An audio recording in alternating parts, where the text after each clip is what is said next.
Many thanks to Katie and for Wells Fargo for their sponsorship and for all of their tremendous work throughout Montana. Now, I'm very pleased to introduce our next speaker, Dr. Tsemberis. I first became aware of Dr. Tsemberis while writing a college research paper in a way back when time I won't mention on housing and homelessness, and that paper was specifically about the Housing First model developed by Dr. Tsemberis at Pathways to Housing in New York City, versus the kind of housing readiness approach where folks need to kind of hit certain key milestones in order to be determined worthy or ready for a housing opportunity. At the time, I was interning at a homeless shelter and was continuously encountering barriers when I was trying to assist my clients find their housing options. Dr. Tsemberis has truly had a remarkable career, and in fact, last month's Time magazine featured Dr. Tsemberis as one of the 100 most influential people in 2024. And I couldn't agree more with how Time magazine put it.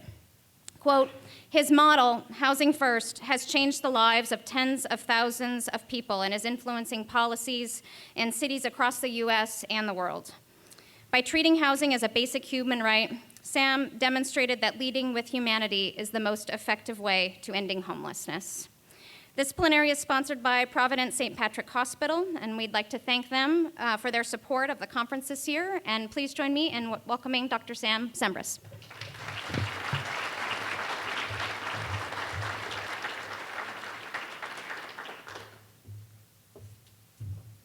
Thank you, Cheryl. Good morning, everyone. It's great to be here in Montana. It's my first time. Takes a little used to getting fresh air and things like that. I live in Los Angeles, so if I'm not quite coherent, it's because I've been breathing unfamiliar air particles. There's no soot.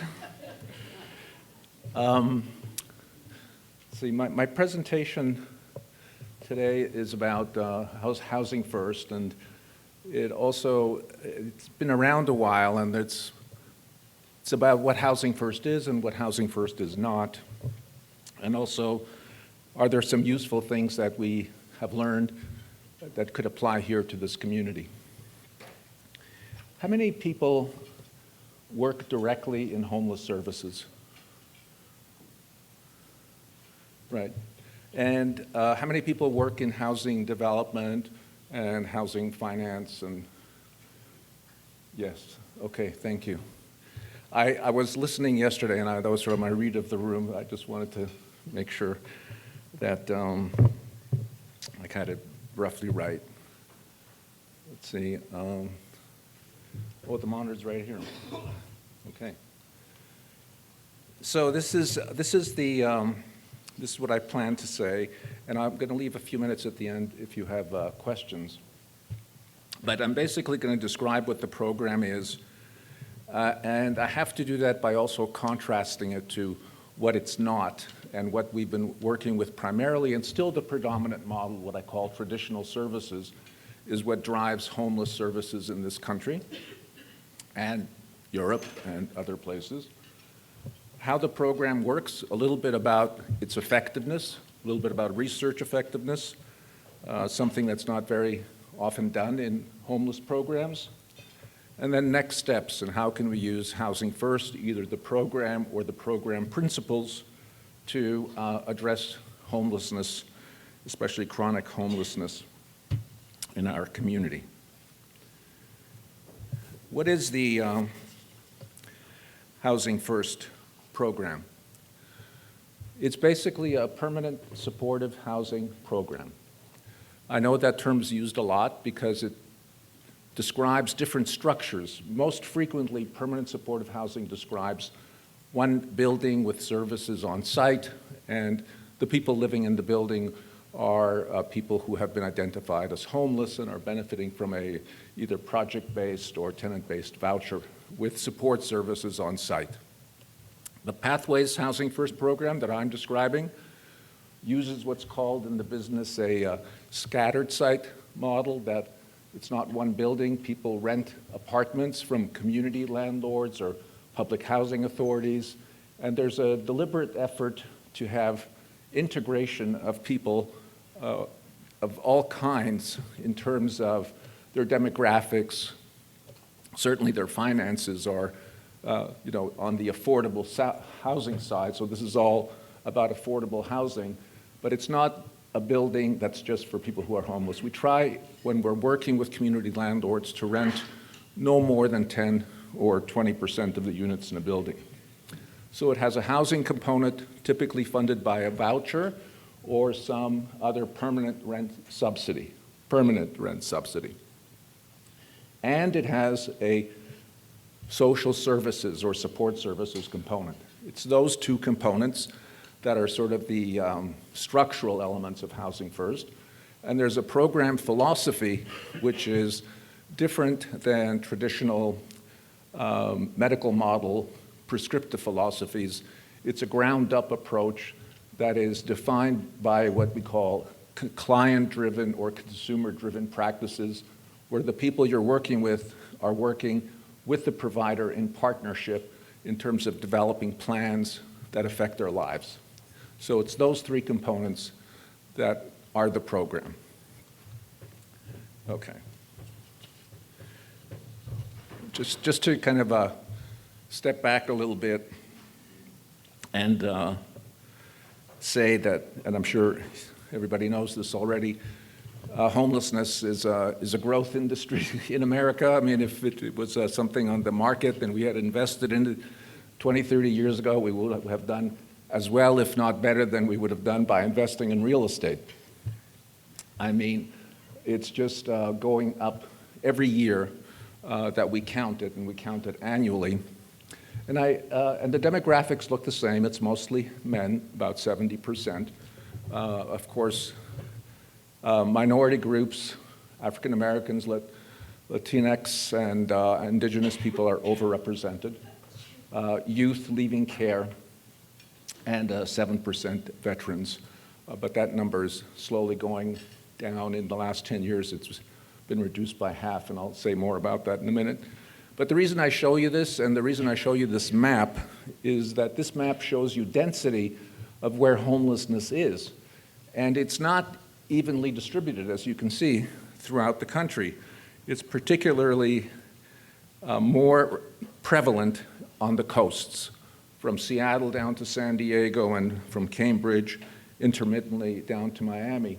But the middle of the country, except for Texas and Colorado, are not as intensely affected, although here in Missoula and in Montana in general, you are going from that kind of light blue approaching dark blue because progress brings homelessness. My presentation is not about overall homelessness, although I think that the implications of some of the program principles apply to everyone who's homeless. My main focus is for the group that's down there at the bottom of that pyramid, the 10 to 20% of people who are homeless and remain homeless for a year or more, or the way HUD defines it, because that's the group that has not been able to exit homelessness. Most people who become homeless resolve homelessness on their own. About 60 or 70% are homeless somewhere around a month or 2, 3, and they resolve it. Some get a job, somebody helps them out, but they don't touch even the homeless service system. They're not recorded by HMIS and all of that. So why do we keep having the same numbers of people are resolving homelessness? And this is, I think, something that is maybe counterintuitive, and we don't talk about it this way. Homelessness is not the same population. The people we counted last year are not the same as the people we count this year. There is a perpetual flow into homelessness and a perpetual exit out of homelessness all the time. All these people that are coming in and out, the people that stay are the people who are chronically homeless. They stay much, much longer, years. I mean, from 1 to 25 years. But this other group is flowing in and out of homelessness. And that has implications also for how do we address this.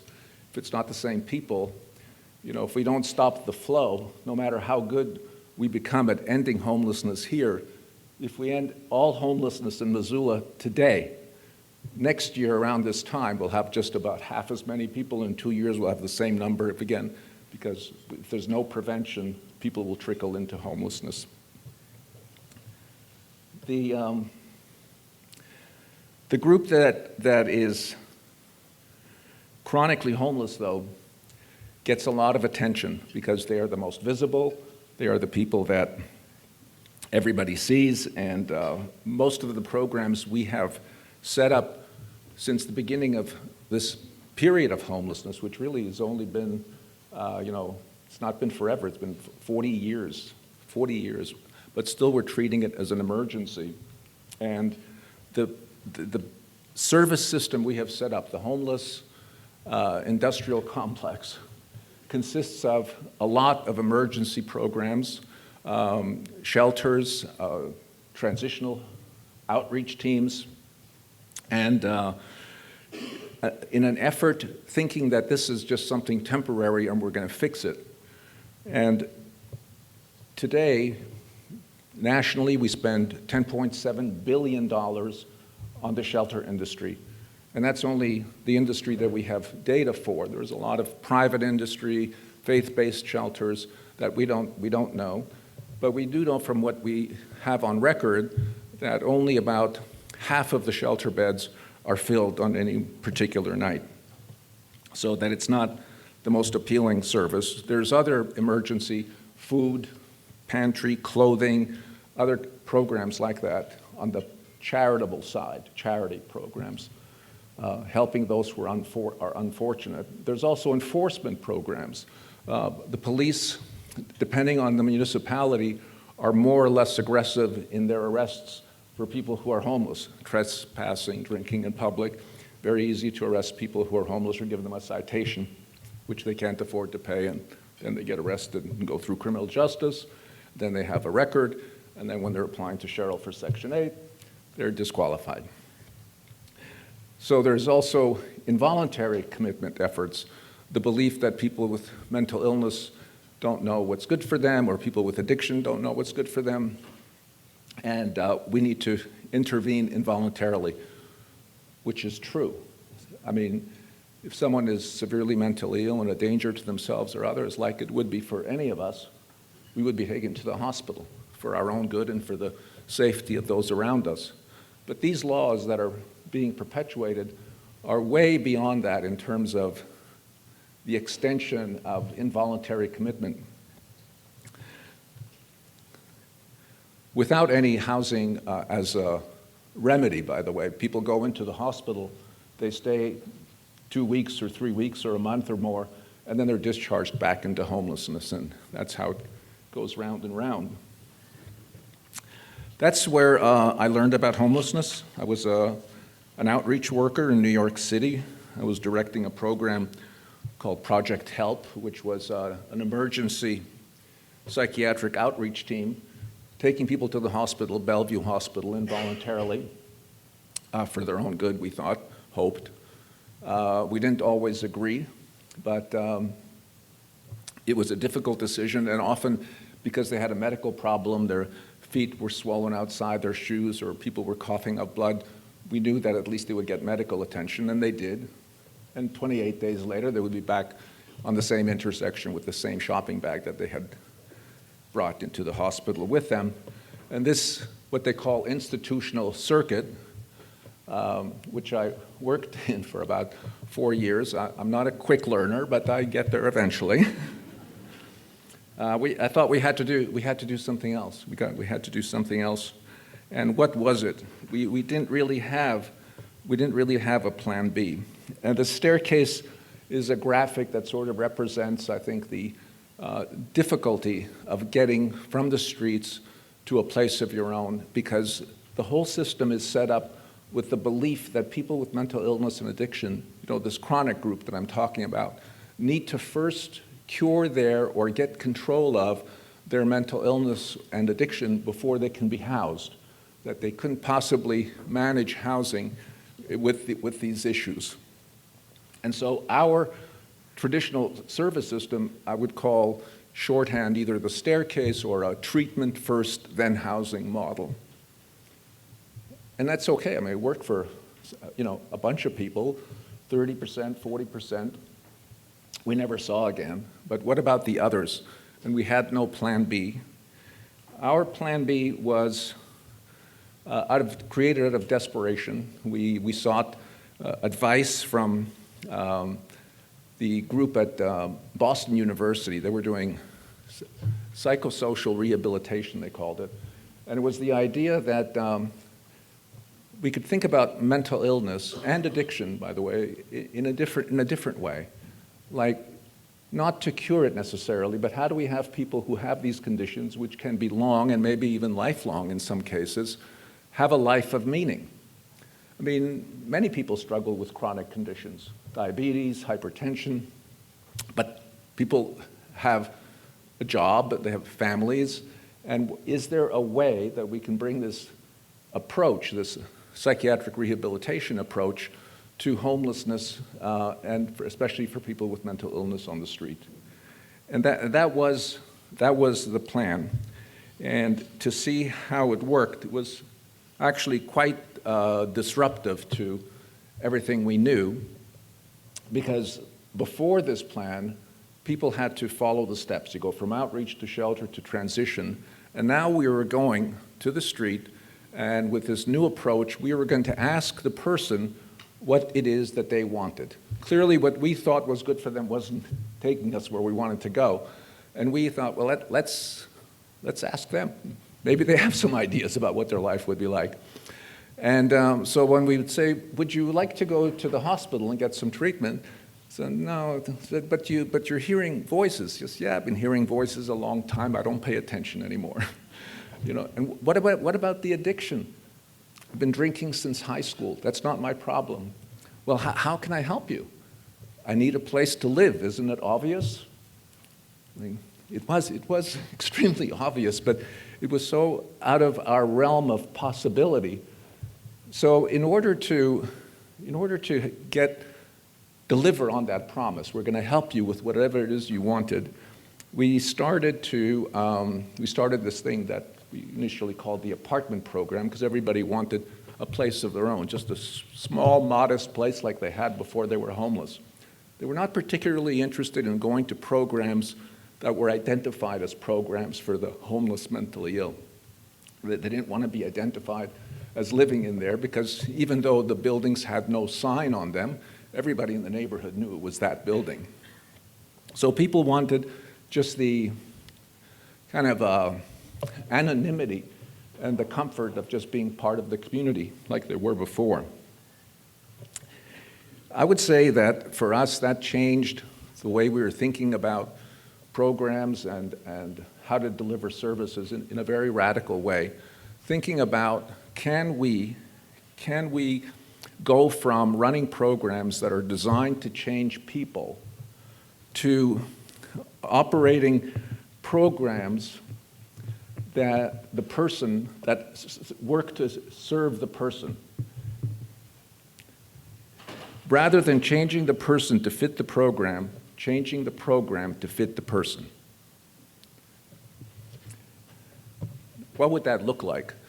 We didn't have a bunch of resources, but it turns out you can do a lot of change, and you can do things very differently if you take a different philosophical approach, even with the existing resources. The program has 5 components. I'm not going to describe it here in detail. There's a workshop after this talk that I'll be happy to answer any questions specifically about the operation of the program.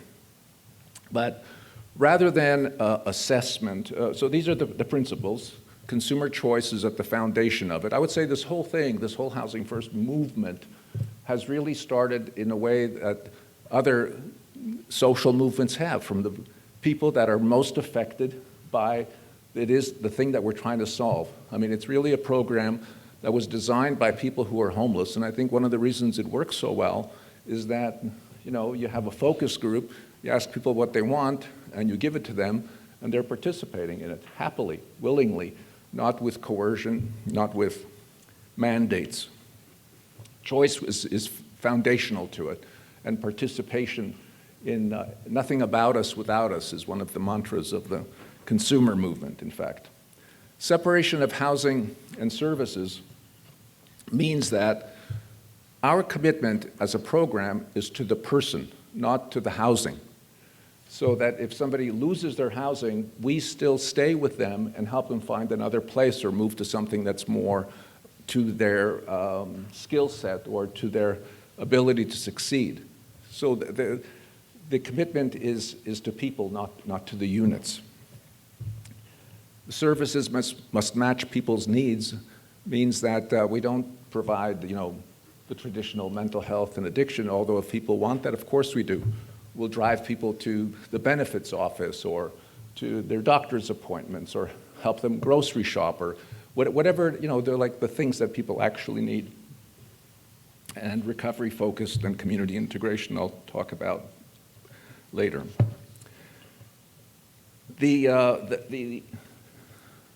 So fundamentally, I would say that even though it's called Housing First, the program is not about housing first. It's about developing a relationship with the person you're working with first. It's people first.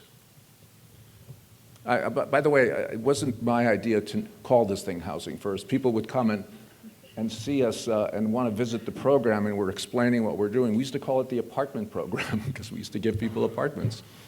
And people said, well, when's the treatment? I said, well, the treatment comes after they're housed. Oh, I see. So you do it backwards. You do like the housing first. I said, yeah. And so it kind of was a shorthand way of describing it. It seemed useful. Anyway, it begins with a relationship with the person and a commitment to help them in the way that they want. Choice in housing is, of course, limited by the constraints of the real estate market, what vouchers will pay, and all of the other things that we know. But even within those restraints, a choice between units, having the person have a say-so, do you want this place? Typically, people from the street will say they'll take the first place that they want it. But it's different when you're asking as opposed to assigning or placing. There's a different sense of ownership and participation, and that creates much better success because people feel like they're choosing their home. They haven't been put into it.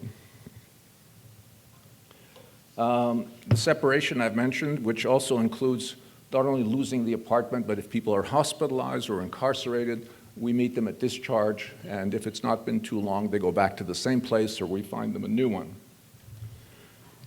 And it doesn't always work on the first try. Sometimes you have to have a disaster to learn that you can't really invite all your friends over because the landlord will evict you, and then the second time you learn maybe to be more selective about how you manage the unit. It's a painful and expensive lesson, but we haven't figured out quite a shortcut for it yet and still stay true to the principles. Fortunately, and why the program does work, is that the disasters of tenancy violations essentially are relatively small given the success rate. Variety of services, very important. Not to be underestimated in terms of the creativity and resourcefulness that's needed by staff to have an authentic, helpful relationship with the person. One way I have to say of maybe describing this, because we're sort of in a professional setting with the context of program language.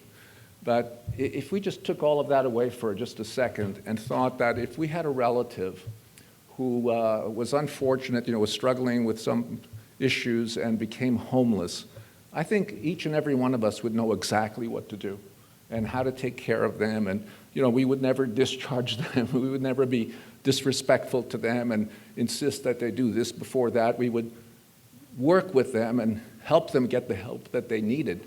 It's totally intuitive. It's just somehow the program language and all the rules get in the way of that very simple way, that sort of humanity that binds us all. And if we thought of people that were serving as our relatives, you wouldn't really need a lot of training, actually, to figure out what to do. You know from your heart what to do. And I think that that's sort of the essence of the program. Like we take care of people like They're our people, they're us. So then you don't get into, is this Medicaid reimbursable? One of the most frequently misunderstood things about Housing First is that it's just about the housing. It's housing. You put someone into housing. I heard of Housing First. You put someone into housing, you know, no pre-treatment requirements. That's true. But there are requirements, and the requirements have to do with the lease. People have to be able to manage the terms and conditions of a standard lease, and also they have to agree to a home visit. This is where most programs get it wrong, and even the present guidance from HUD is incorrect. They talk about services are optional. No, services are not optional. Treatment is optional. You don't have to be sober to get an apartment. You don't have to be totally sane to get an apartment. I mean, who of us is? We'd all be homeless if we had to live to those criteria. But you do have to agree to a home visit. We're not going to put someone in an apartment and leave them there, especially from this chronic group that has a lot of issues, and not go visit. The visit is negotiated up front, and it's mandatory, and we will visit as frequently as the person needs to be seen. That's not an option. So that's where HUD, I think, has in some way contributed to the distortion of what Housing First is. They've misunderstood this issue of no treatment requirements and then made it to no service requirements. And now when people go knock on the door and the person says, no, I got a place, I'm good, you know, like people don't come back, and then things don't go well. The service support piece, I mean, giving the housing right away is huge, and of course, it's the most important engagement piece. But keeping the housing sustainability is only possible because of the service support, and the service support must be there. Here's the trick, here's the challenge. You're hiring people that are supposed to be good at helping people, and the client knows there's a home visit, but they have a lot of rights because they have tenant rights. They can not be home if you visit, if you're not getting along. So the onus of making these visits happen is not on the client to be compliant, it's on the staff to figure out a way to have a relationship with the client so that their clients are happy to see them. Can't be that hard if you've just given the person an apartment. You know, you start out with a huge bunch of chips that people should be happy to see you. So we hold the staff accountable for making the home visits happen. But they must happen. And that's where all the work comes in. I mean, you know, everything is all about getting people housed, but to help people recover and to really have a life, the conversations that take place in the apartments, the care, the encouragement, things can be better. People move in and they feel like, I'm good, you know, they've been living in hellish conditions, and that's all they can do for now, and they don't want to do the next thing. Other people in a couple of weeks want, I got to see my relatives, I haven't even contacted them, they've been hiding in shame and homelessness. Other people want work, other people want treatment. Whatever it is, we keep going and offering the kinds of support that they need. So that's what Housing First is, and you know, I'll say more about it in the workshop. I'm going to move to the issue of working with property landlords, because this is, there's no clock, right? Oh, thank you. And thank you very much. I have to move quickly, is what the clock tells me. All right. Working with landlords is a huge part of it. I've only been talking about the client and the case management, but every team should have somebody you call a housing specialist or a property landlord liaison person, someone that you're asking landlords, think about it, permanent supportive housing, very supervised, 24 hours, staff on site, that's one model for permanent supportive housing. Then this other scattered site model, an apartment in the community with a landlord that's not there very often, that's it. You know, where are the services? And so if the landlord is having an issue, there's no staff on site. We need to support that landlord if they're going to work with us and take clients that are higher risk than the usual clients that they can get for those units. And that's an investment of resources, which has a lot. You won't succeed in this program unless you can do landlord engagement properly. You need to be able to have someone the landlord can call around the clock, just like there is for the clients, a 7/24 on-call service. You need to be responsive. Every problem can't be solved, but it can be addressed. If the landlord feels they're not alone in this, they will continue to work with you. If your landlord calls you and says, hey, I got a unit, you have another client that you want to house, you know you've succeeded in establishing the kind of relationship that you need to start building a landlord network. Another strategy we've used is master leasing units. Because of people's background, it's been difficult, credit history and everything else. So the agency leases the unit. It's sometimes a building. And it's a very, very practical strategy and very, very useful in negotiating exits and entrances without having to go the term of the lease, and you control also who goes into the unit because the background checks are waived because the agency is now on the lease rather than the tenant. Many, many advantages.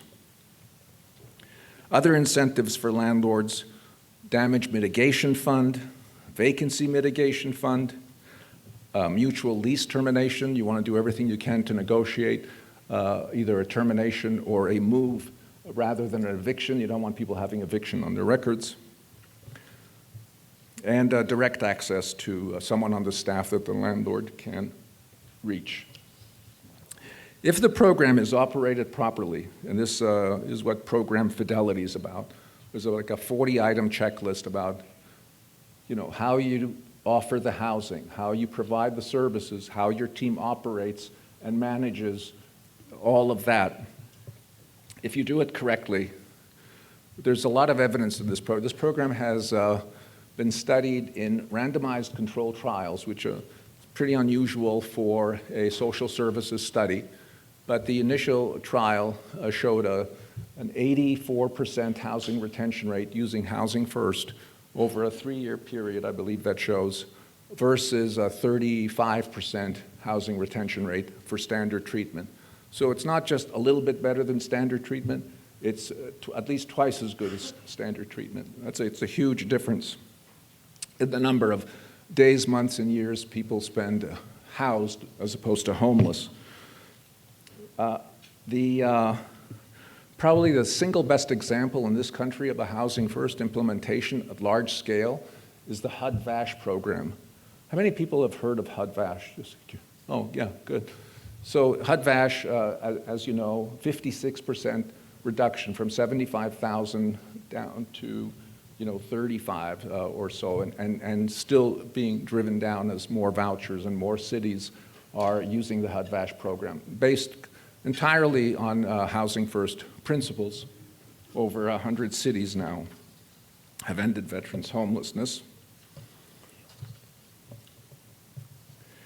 When people can't be managed in the apartments and you're having repeated relocations, at some point you can't be doing the same thing. Otherwise you're doing the same thing at that sort of institutional circuit. You've got to have a different model in mind, and I think that the permanent supportive housing single-site model, supervised, is a great companion to the apartment scattered site model.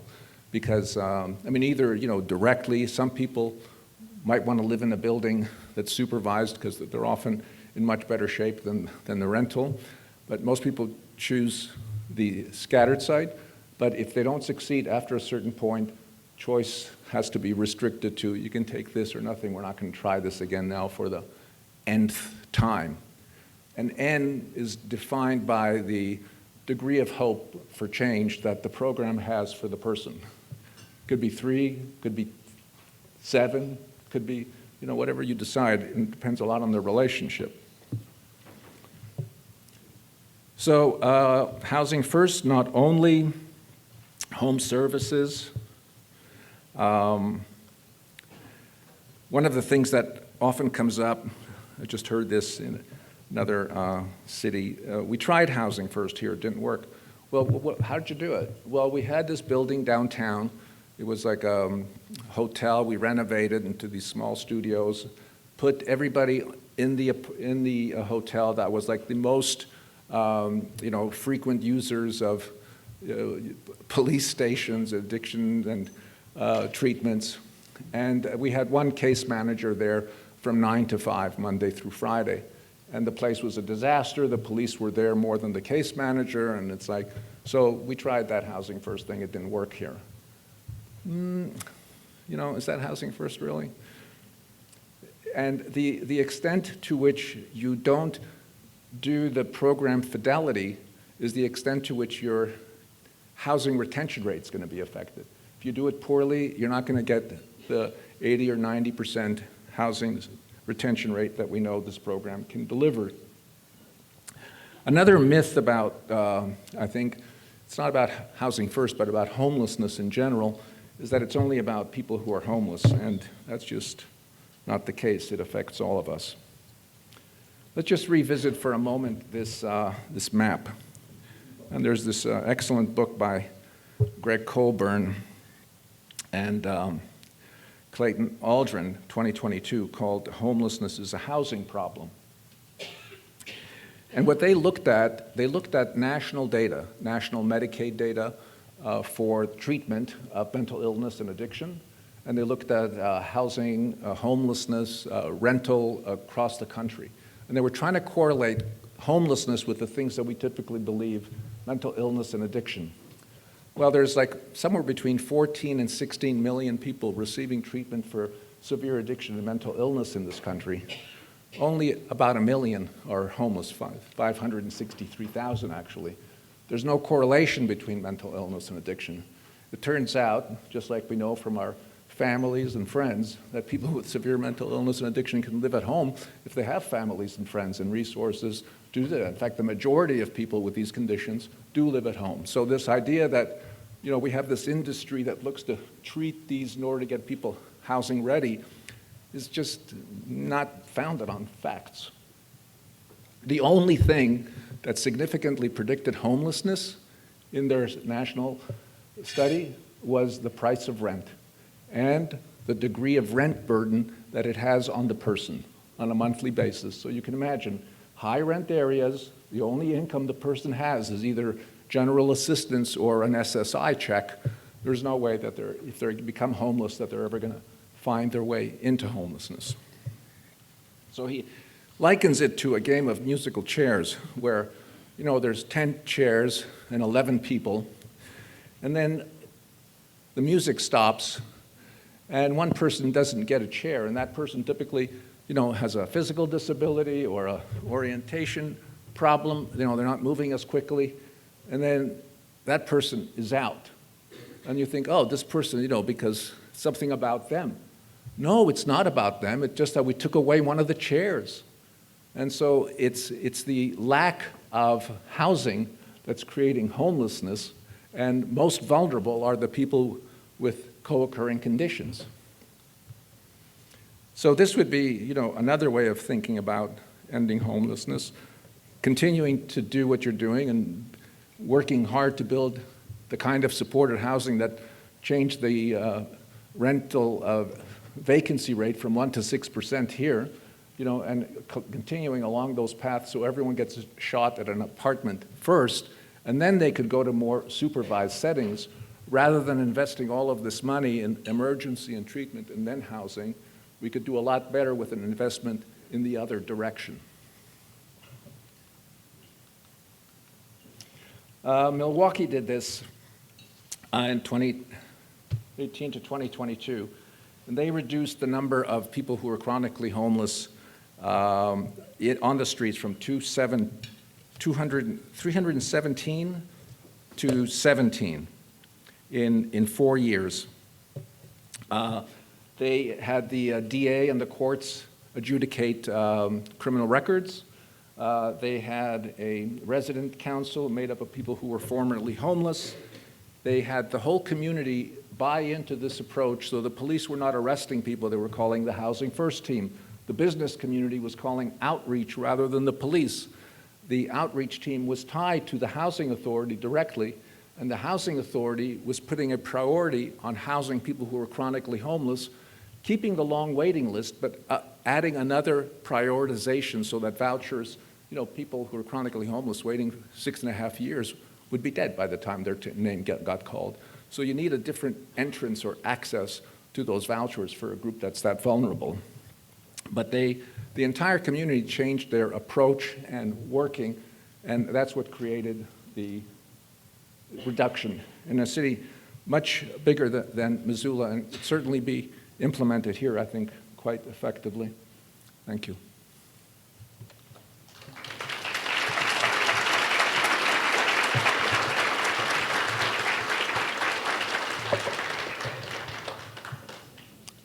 I ran over a little. We have a couple of, yeah. We do have time for just one or two questions. I'll take one right here. Hi, I'm Amy Hall from Montana Legal Services in Helena, and I'm wondering what prompted Milwaukee to do that amazing advocacy and community approach to solving homelessness, and whether it related to Matt Desmond's book, which publicly shamed Milwaukee so badly, and their treatment of homeless people. Well, that's very interesting. I have to look at the dates of the publication, but I can tell you that I don't think it was the book. It was the county executive, like the trio of county executives that we had here. And here's the takeaway in terms of like this kind of idea of introducing new programs to a new community. The ones that have been most successful, like Hudvash, Milwaukee, Houston, have all been led by government. Because you need government resources in order to put in place and fill all the gaps that you currently don't have. The county executive didn't know exactly what, but they wanted. If he was going to take a stand on homelessness, he wanted to know that they were going to do something effective so that it wouldn't be a liability. Most politicians don't want to touch the issue because they feel it's a no-win. But he hired the director of the housing authority, this guy Jim Mathy, who had worked on an ACT team, was familiar with Housing First. I went in, talked, made the plan, and the implementation was done. County executive support to the mayor's support, housing authority leadership. Housing authority had its own outreach team, sort of circumnavigated all the coordinated entry and all of the barriers to housing that we've put in place. And so they had that kind of direct approach, had quick success early on, and then the business community joined, the DA, the courts. When people saw movement, it built a momentum.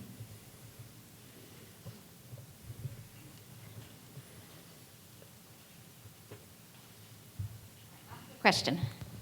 Yeah, can you speak to sort of the implementation of the distributed model, the multi-site model, especially with supply challenges in the market? I'm sorry. So how were you able to identify landlords and lease opportunities in markets that have tighter supply challenges? Oh, I don't think the approach is any different. I think that you could start with landlords that are already working with Section 8. You could start with, you'd have to, there's already a demographic, in every community. You're going to look at the map of where the housing stock is. And it's almost like, I don't know, people don't do this anymore, but you go door to door selling encyclopedias, But it's networking. There's landlord associations. The word, flyers, information about guaranteed rent, all the mitigation, damage mitigation, sort of the program advertises itself quite well. And one thing I didn't mention, but I think is also useful, when landlords do participate, to have an annual recognition at their own meeting or a community newsletter, something where people feel like They're participating not just in being a landlord, but in solving a social problem that matters to everybody. That's the thing about this thing. It matters to everybody. Thank you. Okay, thank you very much. Thank you, Dr. Tsemberis.